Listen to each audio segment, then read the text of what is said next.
I always believed that family was everything, that no matter what happened, my sister would have my back.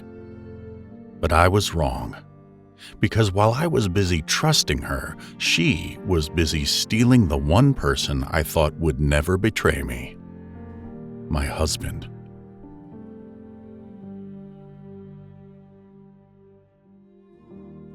It all started so subtly that I didn't even notice it at first. My sister, Emily, and I had always been close.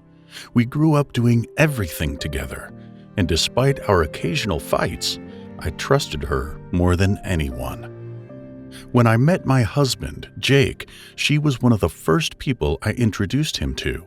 She was thrilled for me, or so I thought. At first, it was small things. Emily would always compliment Jake, laughing just a little too hard at his jokes, even the ones that weren't funny. She would text me often, asking about him, checking on how our relationship was going.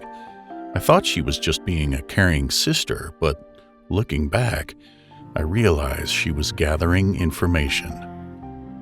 Then I started noticing her coming over to our house more often, even when I wasn't home.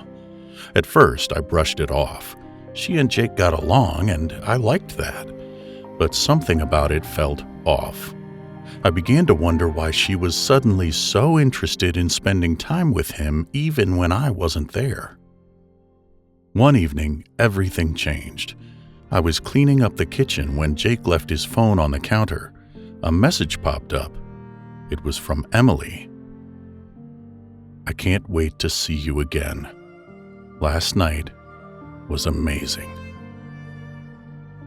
My heart stopped. My hands shook as I picked up his phone, scrolling through their conversation. My worst nightmare was right there in front of me. Late-night messages, secret meetings, whispered promises. My husband, my own sister. I felt like the world was spinning. My breath came in short gasps. I wanted to believe I was misunderstanding something. Maybe there was an innocent explanation. But as I kept reading, the truth became undeniable. They had been seeing each other behind my back for months. When Jake walked into the room, he saw the phone in my hands and the tears streaming down my face. For a second, he just stood there, frozen.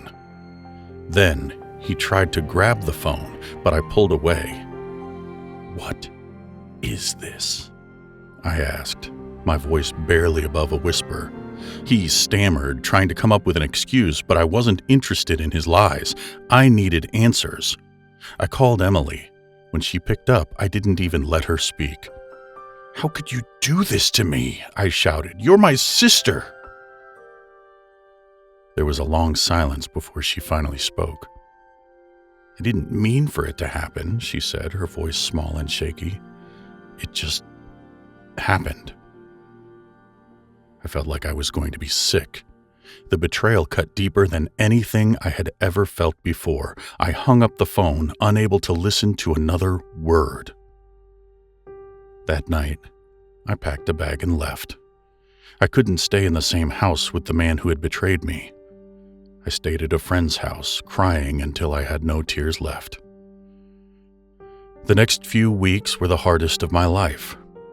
I had to face the reality of my marriage falling apart, of my sister, the person I trusted most, stealing the man I had vowed to spend my life with.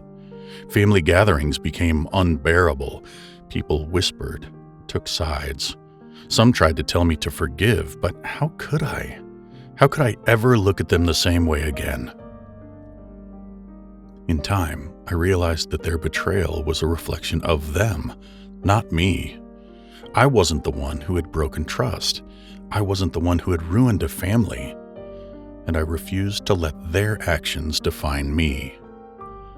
I rebuilt my life piece by piece. I learned to trust again, not because I had to, but because I deserved to.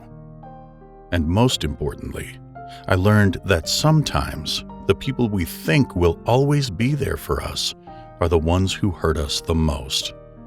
But that doesn't mean we stop living. It just means we grow stronger. If you've ever been betrayed by someone you love, just know you are not alone. And no matter how much it hurts, you will heal. Got a real-life story? Send it to mental.discuss@gmail.com, and we might turn it into a video.